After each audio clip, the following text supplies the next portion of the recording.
আজকে কিছু দেশি মাছের দর্শন করাই, চলুন একটু দেশি মাছের দর্শন করাই আপনাদের। এই দাদার কাছে সবসময় দেশি মাছই থাকে এবং তার মধ্যে সবচেয়ে স্পেশাল কিছু মাছ আছে, সেটা হচ্ছে দেখুন পাকাল মাছ পুরো নড়ছে, মানে বাইন, এগুলো বলে তারা বান।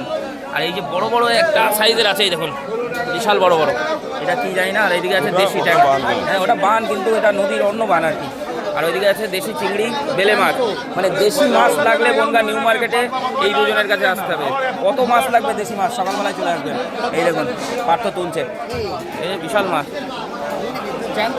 জ্যান্ত তো জ্যান্ত, নড়ছে, লাফাচ্ছে আসছে বসে বসে।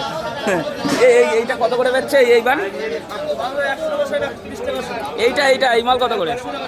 100, এও 100, মানে 1000 টাকা কিলো। আর এখানে আছে সব থেকে ভালো জিনিস যেটা লুপ্ত হওয়ার পথে, সে হচ্ছে দেশি ট্যাংরা। এই দেখুন পুরো তাজা।